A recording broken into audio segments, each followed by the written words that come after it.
It is time to talk strategy. I'm always going to say that because of Bugs Bunny. On today's edition of the Audible Cecil Lammy Sigmund Bloom, and between us, don't make me do math, like 60 years of fantasy playing experience. Not our age, Bloom, but just I've been Right. playing since 1993. You've been Mhm. playing since the mid 90s as well, probably about the Right. same time. We've seen a lot. We've seen a lot of strategies change. There's some that are tried and true, and then there's some that are kind of the recent trend. We're going to talk about both, but before we jump into the actual strategies, I think it is roughly 60 years between the two of us in Yeah. terms of fantasy football experience. Yeah, and what playing fantasy, paying too much attention. I love your line, Cease. You have a life, we don't. That's how we ended up here, football guys. Um, you more than anything learn there is no one right strategy.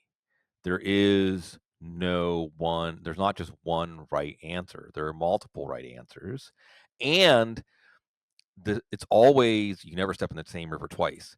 The other thing is there's two elements of fantasy football draft strategy. That's what we're specifically talking about today, draft strategies. There's your player evaluation, your team evaluation, like how you feel about the players, but you have to also know how do other people, that's what ADP is good for, just knowing what other people, the people you're drafting against, what they think. And that's how you start to put together a strategy, knowing there are certain players you can wait on that you have valued higher or lower than the crowd. And then the other thing is the crowd is always reacting to what happened last year. So that is going to skew people's perception of players, just with the recency bias and the classic Wayne Gretzky skate to where the puck's going to be, not to where it's been. So let's try to figure out where the puck's going to be this year. Yeah, where's it going to be? And it's going to be with tight end on everybody's mind. Late round tight ends should be on people's minds because, well, I love Isaiah Likely. The Yeah. world is going to love him this year, and he's not the only one. So late round tight ends is where Right. we begin. You're not the only one. And that's the point. I'm singing because well, I shouldn't sing really.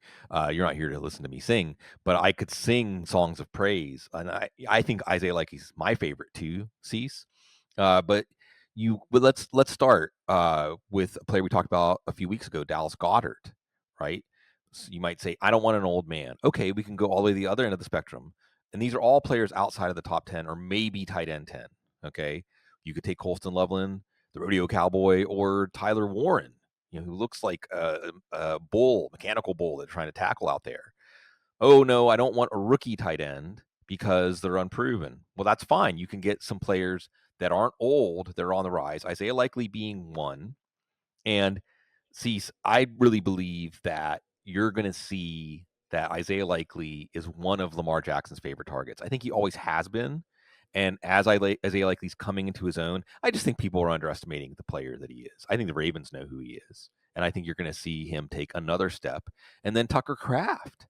And Tucker Kraft's another player. If you're looking at the signals coming out of the organization, they're basically saying, we've got to get him more involved.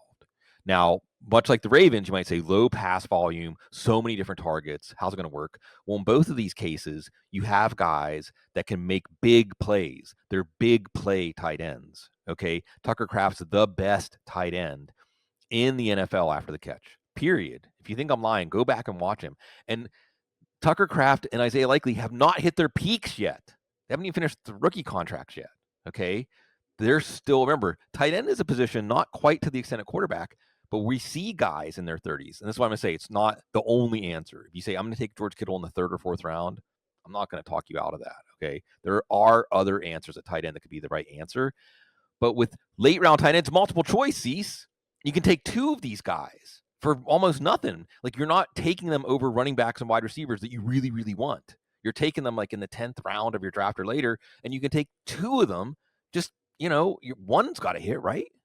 Yeah, double it up, much like our next topic. And why would you promote to fantasy GMs that starting wide receiver is the ultimate zig when everyone else is zagging?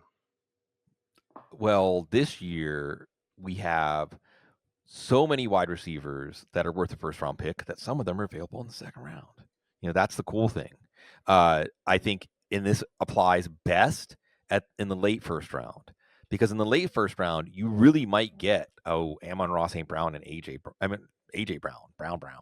You might get Nico Collins and Brian Thomas Jr. You might be able to pull that off depending on how many running backs go. But even if you take a wide receiver early, like a CeeDee Lamb, Justin Jefferson, and you might wait until the third round for Garrett Wilson. He's falling to the third round. I think Garrett Wilson is worth an early second. I think Garrett Wilson still belongs with that group of players, honestly. So you can start wide receiver from the early first round. AJ Brown's often there in the mid second, so you could even start wide receiver from the mid second.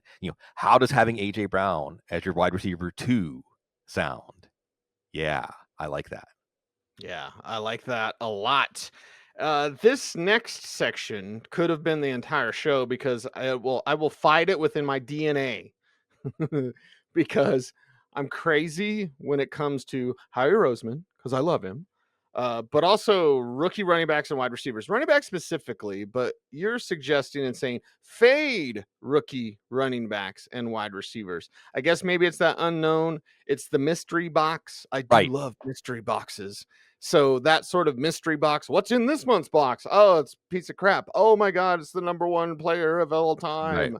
So I have to avoid the scratch ticket mentality of these rookies and be somewhat rational. I'll fight the urge, Bloom, based on your advice.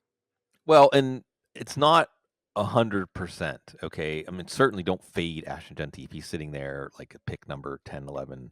Maybe that's a reason to not go wide receiver to start. Um, last year we saw out of the big three of Rome Odunze, Malik Neighbors, and Marvin Harrison. Harrison was a massive bust. Odunze was a bust, not a massive bust, because how big of a bust can you be when you're a 6th-round pick, 7th-round pick in fantasy leagues?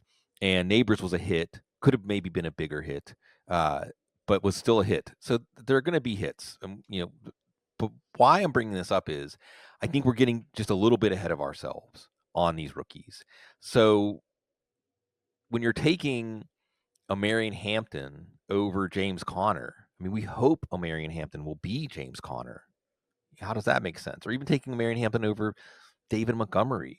And I'm not saying you shouldn't take Hampton over Montgomery. What I'm saying is just don't, in the 5th round, there are better picks because you can wait a round or two and get a player that's going to produce at the level we hope these players produce at. Wide receiver is a little bit trickier because, again, especially I think as the season goes on, you may see more rookie wide receivers. We just came off a year where Brian Thomas Jr. had this massive second half, right? Lad McConkey. But at the same time, there were picks like Rome Odunze and Keon Coleman. Xavier Worthy was okay. Notice his ADP is not that much different than it was last year. I just think that when you look at the rookie wide receivers this year, Emeka Egbuka is one that I would say. So maybe there's some nuance to this take. There are exceptions.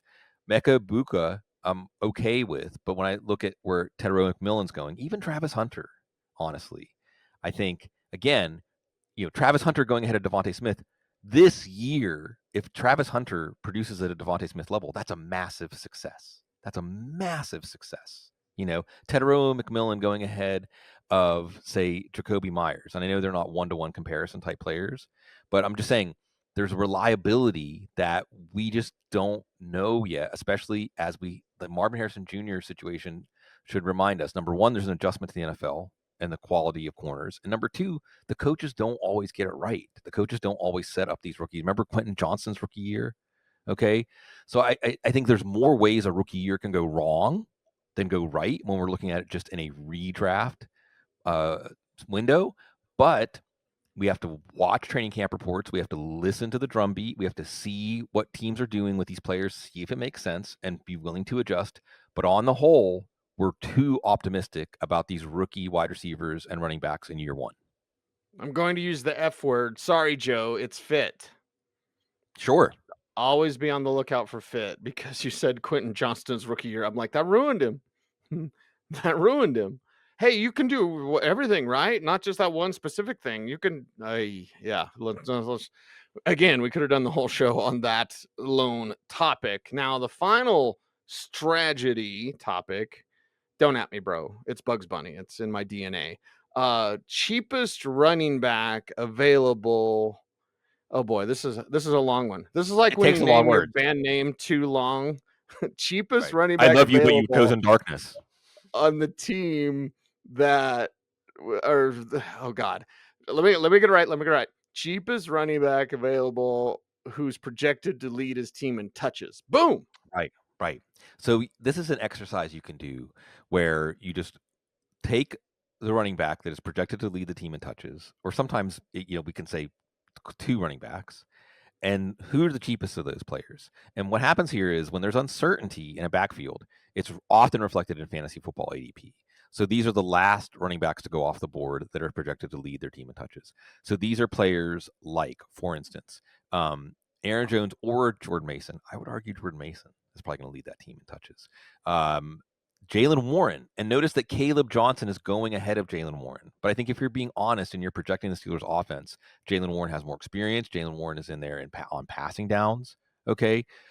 Isaiah Pacheco, DeAndre Swift, Tony Pollard. I don't know. I kind of shrug my shoulders at the Jacksonville backfield, but it still qualifies. Not the Dallas backfield. So here's your exception, except Dallas running backs. But the point is, you can see the backfields that we're the most uncertain about, and even on top of that, you can see add in the previous one about fading rookie running backs and Caleb Johnson versus Jalen Warren, or you might even say Najee Harris going 5 rounds after Amari Hampton. Let's hear the reports. If they're saying, "Yeah, Amari Hampton's fumbling, Amari Hampton, like coaches are getting on him," now Najee Harris falls into this category. Every year, some of the most valuable running backs, James Conner, maybe borderline in this category, was definitely in this category last year. Great values. Brian Robinson also would fall into this category. And that's a great offense. You can get the running back projected to lead his team in running back touches and rushing touchdowns in like the 8th or 9th round. All right. You don't need to necessarily completely rely on these guys, but if you do the wide receiver start, maybe you do end up completely relying on them. This is also a version of zero running back, do the opposite upside down. What's up, Paul Charchian, Matt Waldman? Coming up with that strategy was around 20 years ago. It's been about 20 years of the audible. And you can make your running back stable. All of these, like just all players from this list, it can work. And it can especially work in those big field, high stakes championships where you're not just trying to be the best out of 12, but you're trying to be the best out of a few thousand. Because if you have, let's say you start wide receiver, Jalen Hurts, George Kittle. Let's say, Hurts and Kittle have a chance to be the number one at their position.